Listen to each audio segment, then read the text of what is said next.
Salut, c'est Marc pour Horror News, l'émission qui vous déterre les infos du monde de l'horreur. Welcome to prime time! Evil Dead Rise continue son carton au box-office mondial avec déjà plus de 100 millions de dollars engrangés après 3 semaines d'exploitation. Pour comparaison, le film Evil Dead de 2013 par Fede Alvarez avait terminé sa course au box-office mondial avec 97,5 millions. Le réalisateur Tom Holland, notamment responsable des films comme Fright Night ou Vampire, vous avez dit Vampire en français, vient de sortir le livre Child's Play, A Visual Memoir. Le livre de 152 pages regroupe des photos jamais vues, anecdotes des acteurs et autres matériaux exclusifs, nous plongeant ainsi dans les coulisses de la création d'une franchise culte du cinéma d'horreur et de son boogeyman au punchline assassine j'ai nommé Chucky. Après Jeffrey Dahmer, la série Netflix Monsters va se pencher sur le cas de Lyle et Eric Menendez, connus pour le meurtre de leurs parents le 20 août 1989. Après Scream, c'est au tour de la franchise Halloween d'avoir le droit à son jeu de société. Il s'agira d'un jeu de plateau pour 3 à 4 joueurs, dans lequel l'un des joueurs incarnera Michael Myers, et les autres joueront Laurie et ses amis, qui devront trouver des armes, les enfants, et un moyen de s'échapper avant de se faire transformer en décoration murale par Michael. La durée moyenne d'une partie est prévue à 60 minutes, et le jeu est édité par Trick or Treat Studios pour environ 60$. Le film Cloverfield 2, suite directe au premier film de la franchise, semble avancer puisqu'un site internet pour la marque fictive Slusho vient d'être remis en ligne. Cette marque est celle d'une boisson fictive présente dans l'univers Cloverfield et qui avait contribué à la campagne marketing virale du premier opus.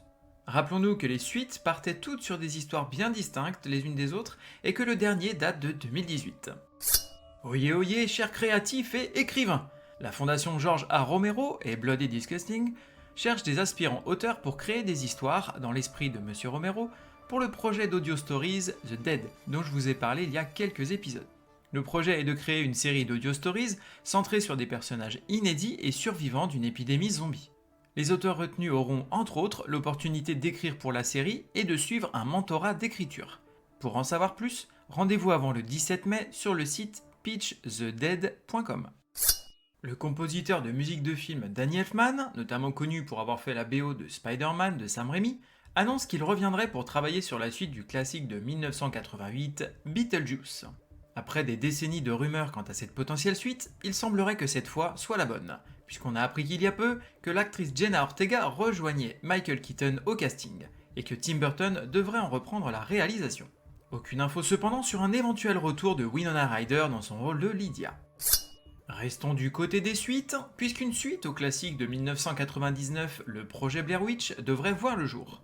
La société Lionsgate confierait la réalisation à Oliver Park, notamment responsable de The Offering, ou L'Emprise du démon en français, et viserait un début de tournage fin d'été, début d'automne.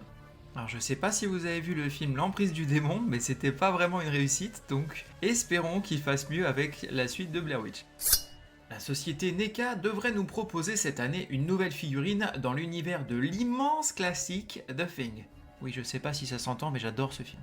On y retrouvera donc le chien que l'on pourra mettre en place dans le stade de transformation de notre choix. Je vous laisse regarder les images sur le net, c'est vraiment une belle pièce, c'est top. La grève des scénaristes commence à impacter les productions. Et on débute avec un projet maudit du MCU, j'ai nommé Blade. Alors que le projet semblait commencer à avancer, il est le premier à être mis en pause à cause de la grève.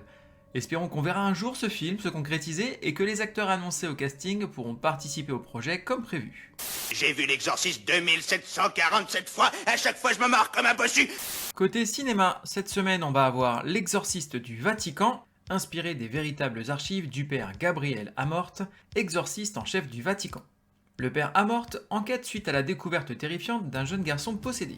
Ces investigations le mèneront à dévoiler une conspiration séculaire que le Vatican a désespérément tenté de maintenir dans l'oubli. Sortie prévue le 10 mai. Ça fout les miquettes, hein! Côté VOD, DVD et Blu-ray, on va avoir Megan en DVD et Blu-ray.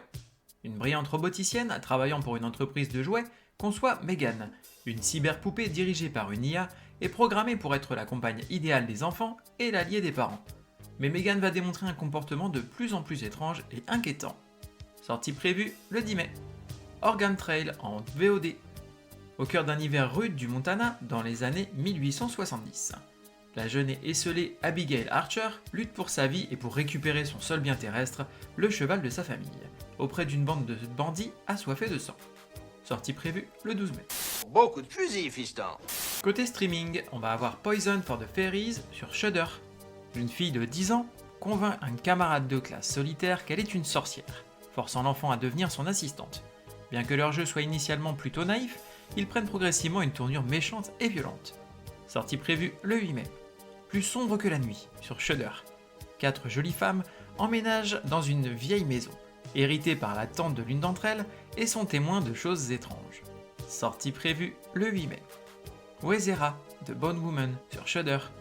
Le bonheur que Valeria ressent à devenir enceinte pour la première fois lui est rapidement enlevé lorsqu'elle est maudite par une entité sinistre. À mesure que le danger approche et que ses relations avec sa famille se brisent, elle est aspirée dans un effrayant monde de magie noire qui menace de la consumer. Un groupe de sorcières apparaît maintenant comme sa seule option, mais ce n'est pas sans risque. Sortie prévue le 12 mai. Possessor sur Shadows. Tasia travaille au sein d'une organisation secrète qui utilise une technologie neurologique de pointe à des fins criminelles. Habiter le corps d'une personne dans le but de la pousser à tuer au profit de clients très riches. Tout se complique pour Tasia lorsqu'elle se retrouve dans le corps d'un homme dont l'appétit pour le meurtre et la violence dépasse de très loin le sien, peut-être même au point de la déposséder de sa propre identité. Sortie prévue le 12 mai. Relaxer sur Shadows. L'apocalypse Y2K ne peut pas être arrêté. Le frère aîné d'Abby lui lance un défi ultime avant que l'humanité périsse. Battre le niveau 256 dans Pac-Man et ne pas sortir du canapé tant qu'il n'y sera pas parvenu. Sans eau ni nourriture, dans un appartement insalubre, la survie d'Abby commence. Sortie prévue le 12 mai. Blood on Her Name sur Shadows. La décision d'une femme de dissimuler un meurtre accidentel devient incontrôlable lorsque sa conscience lui demande de rendre le corps du défunt à sa famille. Sortie prévue le 12 mai. Je t'avais bien dit qu'on serait amis pour la vie. Côté livre, on va avoir Les Maudits de Tarn Richardson chez Sonatine. Des loups-garous dans les tranchées? Vous en rêviez? Tarn Richardson l'a fait. Arras, 1914. Sur la ligne de front, le lieutenant Henry Frost donne l'assaut. À sa grande surprise, sa troupe ne rencontre aucune résistance. Dans la tranchée adverse, les soldats allemands ont été tués, leur corps atrocement déchiquetés. Au même moment, le père Andreas est retrouvé sauvagement assassiné dans la cathédrale. Le Vatican décide d'envoyer l'inquisiteur Poldek Tacite. Sa mission, protéger l'église de ceux qui cherchent à l'unir, à n'importe quel prix. Sortie prévue le 11 mai. Êtes-vous convaincu à présent que M. Dandridge n'est pas un vampire? Côté jeux vidéo, on va avoir Darkest Dungeon 2 sur PC. Darkest Dungeon 2 est un voyage maudit. Assemblez un groupe, équipez votre diligence et traversez un monde en ruine dans une course désespérée pour empêcher l'apocalypse. Mais méfiez-vous, car vos plus grands obstacles pourraient bien venir de l'intérieur. Sortie prévue le 8 mai. Par exemple, regardez cet individu qui est là.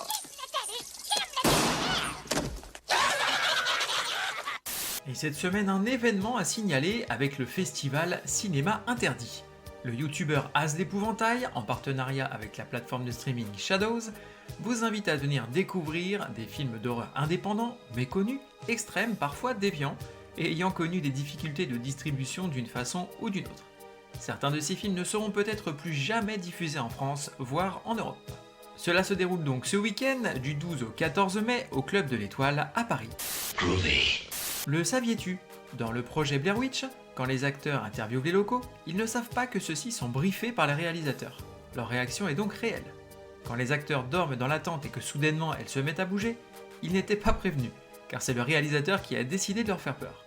Avant que le film Le projet Blair Witch ne sorte en salle, le film avait été considéré comme un documentaire. Les 3 acteurs principaux étaient marqués disparus, présumés morts sur IMDb. Merci à vous d'avoir suivi cette émission, je vous invite à me suivre sur les réseaux sociaux, Facebook, Instagram et même YouTube, à me laisser des commentaires, des avis ou m'envoyer des messages, je me ferai un plaisir de vous répondre.